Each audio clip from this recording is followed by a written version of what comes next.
Here's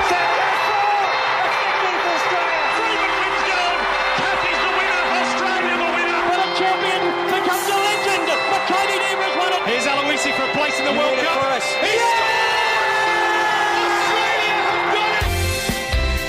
Welcome to This Is Your Sporting Life with Peter Donegan for Tobin Brothers Funerals, celebrating lives.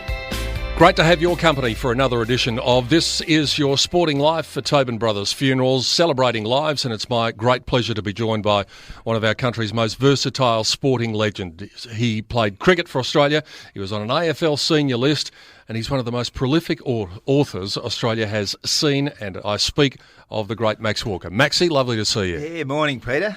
Now, it is well known that you're an author, and we'll get to all of your sporting pursuits, but did you ever think you would write so many books when you penned the first one? No, look, recently I did a TEDx talk, which was a huge privilege. The subject was Dream Taker or Dream Maker. I talked about character angels. And in amongst that lot, my English teacher, Miss Yates, who had the pillar box red lips and occasionally the dead sort of fox around the neck and the big sparklers, but she terrified me. She was a very intimidating woman. And I remember going back to her at maybe 100-year celebration of the Friends School, which was a Quaker school. That in itself's reasonably incongruous when you think of me, the son of a publican, going there. And I saw her. I was asked to maybe speak for 5 minutes. Don't set anyone aside. No teacher's more important than the other. And I looked at Miss Yates and I thought, my goodness, I said to her, without your drive and I suppose your commitment and belief, I'd have never been able to write books like How to Hypnotise Chooks, How to Kiss a Crocodile. And she went bright red, and it's turned the full circle. I was terrified of this woman. Now, in the I guess the prime of her 70-plus years, she gave me a hug and a kiss on the cheek, and I thought, that's memorable. Isn't that great? That's fantastic. We'll come back to more about your writing later on, but you mentioned the title of one of your books. How did you come up with those incredible titles? Well, it's really sad today that a young author, no matter how they are, how good in terms of words, sentence structure, language, all of that stuff needs to be driven in the media. So you've got to be a good talker as well as a good writer. And so I thought, sometimes you can see the finished product. How to Hypnotise Chooks, the cover was there, and the wig cartoon. I thought, this has got to be a knockout. And so I did. I wrote the book on the back of being rejected by the Australian Post, Australasian Post. They said, look, this is going to be no longer, because I said, why don't we put it in a book? No one will read yesterday's fish and chip wrappers. They were a bit wrong. We did. We came up with How to Hypnotise Chooks. I think I got Daryl Summers to write a forward. We're on Hey Hey at Saturday, Red Faces. And Red Simon said, look, you're not flogging another book, are you? I was going to take a live chook on and hypnotise him, but the RSPCA got involved, so I took a rubber one in there. Pluck a Duck got his nose out of joint, and I was rescued. Later in the program, it was just fantastic, and about 20,000 copies run out the door on the Monday. Yeah. And I only did that because no one in television could write or speak like me. Still can't, by the way, but it's always better to use your own language when you're trying, particularly if you're reading an auto cue. Yeah. We'll talk more about that later, as I said. I was in Tassie recently and just drove for about 3 hours through Tassie, those beautiful rolling hillsides, and what a beautiful spot. What are your memories of childhood growing up in Tassie? So good. Like you, when I fly into Tasmania, just the colour of the greens on the paddocks and the trees, just unlocks a filing cabinet full of memories for me. I suppose, just to compress it, the backyard of the Empire Hotel, the Institute of Experience, the good, bad and the ugly would all sometimes congregate there on any given day, and a bit thirsty as well. And this snotty-nosed young kid with legs like fluorescent light globes out the back would be trying to encourage someone to have a bat or a bowl. That's where it all started. And I guess my dad was a fantastic mate as well as a great dad and a mentor. But I suppose when it fast-tracked a bit, there was a big sort of knock on the door, and this red-headed bloke, Norm Smith, standing on the banks of the River Derwent, pretty cold, sort of August, July, and that's when I signed the Form 4. It was not like, son of God, Gary Ablett today and a couple of $1 million. No brown paper bags? No brown paper bags. And he just said, don't think you're coming to Melbourne if you don't matriculate. That was one thing. Very emotionally intelligent man, Norm Smith. But what he did, he put his arm around me, like probably every recruit, and he said, young Max, I reckon you'll make it in VFL footy. Now, no one had ever done that, said that to me. And I suppose, we as older people today, we need to encourage our kids and our young talent to go where they want to go with gusto and confidence and know that they'll be supported. And, Norm was perhaps the greatest man that I ever met along the way. He died before I played Test cricket, but, amazing man. What made him so special? Well, I suppose just the messages and the ability, like at Rosebud in the middle of summer, he had a place down there, and you could see, Collingwood, North Melbourne, South Melbourne players would be down there, and there was no, this is Melbourne and that's Collingwood, and you don't do it. He was such an open, way ahead of his time, the generosity of spirit of the man. But I suppose what I remember, the tough love early on, had a couple of drinks, took 5 for him a second game against Essendon. This is cricket. Peter Smith played in the same side. I stayed at Norm's place in Moonee Ponds off Bell Street, and we probably had too much before .05. That's the shortest way I can put this. Yes. And we've all heard of Norm Smith and the verbal tongue lashings. Well, next morning, exactly. Peter was on the end of one of them in tears. When your mate's in trouble, you go out the back. Then he said, sit down, son. Red and white fleck Laminex tablecloth, top bullnose aluminium trim and the piping on the chairs. And then he started, he said, you've let yourself down, your mum down, your dad down, Southern Tasmania, Friends School, North Hobart Cricket Club and Tasmania, and you haven't even been to practice yet. And then he gave me the for and against drinking. He said, you're big enough to make up your own mind. He said, we'll never discuss this again. We didn't. I didn't drink for another 6 years, and I think any success that I had in sport at that elite level, you can almost polarise it back to that conversation. Now, you're talking about sport at the elite level. You're a member of a very elite club, having played football at the top level, Australian football, and cricket at the top level. When you were a kid in Tasmania, in your mind's eye, did you see yourself taking 5 for, or did you see yourself kicking a goal after the siren of the MCG? Well, I used to dream, I often say in Technicolor, roommate of the Empire Hotel. There was no YouTube and no Facebook and none of that Instagram stuff that we have got today, or Twitter.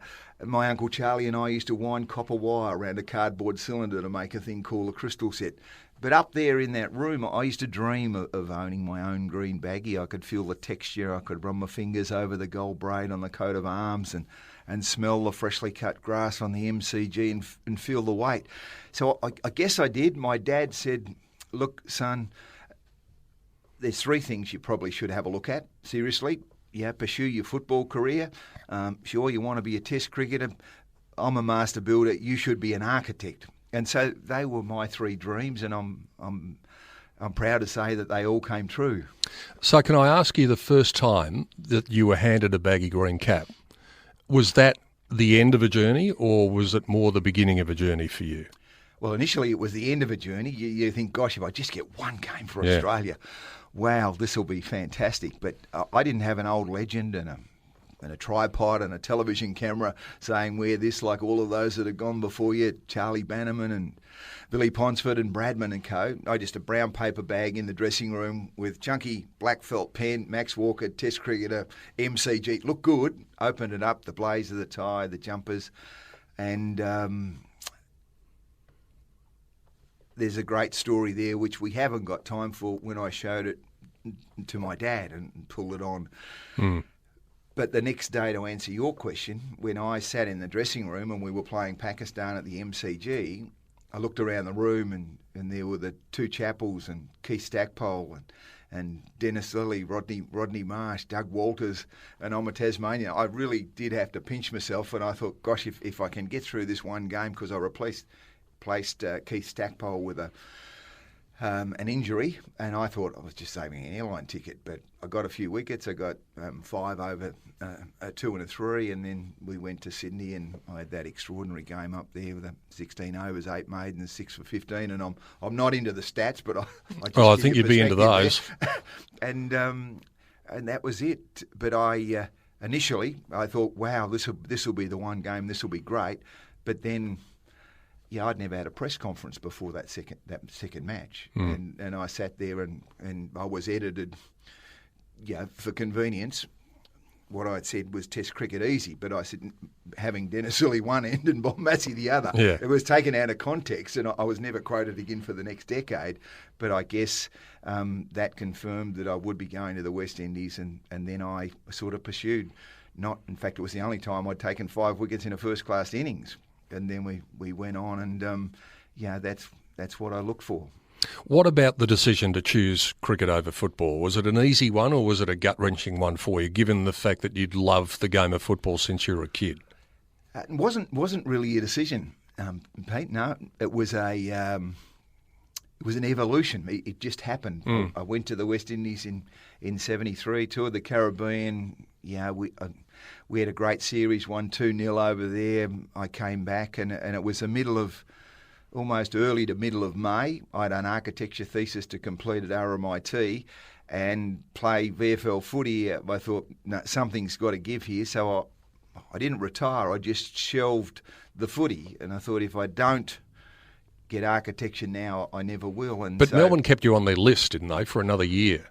I just till the end of that year, I think. I didn't play, and I stayed on the list. And then it was pretty clear that 74-5 was a big summer. We played against England, and then went to England for the Ashes, and it was a fabulous journey. And we'll be back to hear more from Max Walker on the other side of the break on This Is Your Sporting Life, thanks to Tobin Brothers Funerals. And you can honour loved ones at Tobin Brothers Funerals Christmas Remembrance Concert, a free event with music by the Australian Children's Choir, Ringwood Secondary College Symphonic Band, and Karen Knowles will be there too. Plus there'll be a DVD presentation with the names of everyone being remembered on the evening. Bring a small gift to donate to the Salvation Army to assist those in need at Christmas. That's on Thursday, December 18 at Deakin Edge Federation Square. To register, visit tobinbrothers.com.au. Tobin Brothers Funerals, celebrating lives. More with Max Walker on the other side of the break on This Is Your Sporting Life. You're listening to This Is Your Sporting Life with Peter Donegan for Tobin Brothers Funerals, celebrating lives. And it is an absolute delight to have a sporting legend for all sorts of reasons, Max Walker, in the studio with us today. Max, I mentioned World Series cricket before the break. When was the first time you heard about World Series cricket, and who did you hear it from?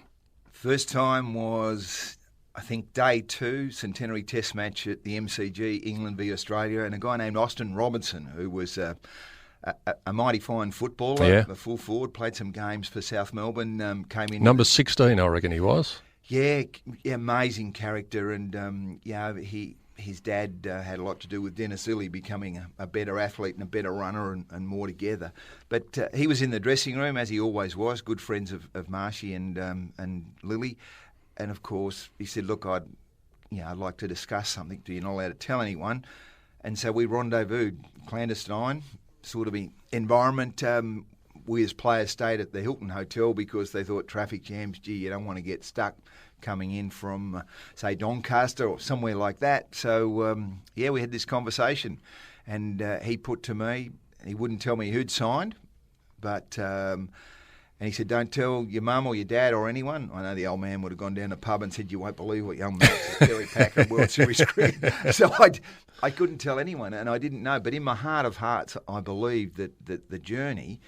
that all of those guys in the dressing room I mentioned before, Lilly, Marsh, Walters and co, they would have perhaps signed, and so we would be going on. We weren't trying to turn our back on Test cricket. This was just an opportunity for the very best players in the world. Emotion got in the road. We were called the dogs of cricket. You'd prostituted the game. Did that hurt? It was really nasty. We weren't allowed to talk to guys that weren't signed. Blokes here had played with Victoria, here in Victoria. Yeah, it was pretty... got probably to a really, really hard place in Western Australia. Kim Hughes was left out of the side, obviously, and didn't play. Craig Sargent didn't play over there. And so there were two factions, and it probably magnified once Kim Hughes was made captain of Australia when they all came back together above Rodney Marsh. But yes, it was a pretty tough time, and I smile, I suppose. We were banned for life once the story broke. Some of our listeners may have watched Kerry Packer's Wars, which 10 out of 10 for the first 2 hours, and the second 2 hours probably deserved another 2 hours beyond that. But to me, I get 78 not out at the Oval, run out of partners, 100 nipped in the bud, as I would say, and we're banned for life. I mean, that was it. Gosh, that was gut-wrenching for us, but the journey itself was extraordinary. You talked about the 6 for 15 early in your career. What was your greatest moment in your mind? Look, that was fantastic. The 78 not out was fantastic as a bowler. You love to score some runs. I suppose playing in the Centenary Test match, the biggest celebration of the game ever. Hans Ebling, it was his idea. It was energised, and every player that had played an England v Australia match was invited there. Bradman spoke the night before. The Queen turned up on the last day to see the English victory. I think she and DK asked for the autograph. Yes, she came a hell of a long way for nothing. Ended up with writing an autograph to Dennis Lilly. Alan Knight, LBW in fading light late in the day, and David Hook's 5 successive fours in one over off Tony Gregg. McCosker's broken jaw. Marshy's 100, the first one by a wicket keeper. Derek Randall, 174. Brilliant player. Look, that was like a soap opera, that game. But to me, to knock over Midland leg stump, big in-swinger with a bit of a leg cutter on the end of it, Tony Gregg on your bike, sunshine, see you later, down the fine leg. It was like Luna Park from hero to hero under the white floppy. Great moment. And I suppose if I shut my eyes now, you can hear the roar of the crowd. Yeah. Well, you talked about soap opera. Had they submitted a script with a soap opera that it would have exactly the same result as the test that you were celebrating, the producers would have said, that's too far-fetched, that'll never happen.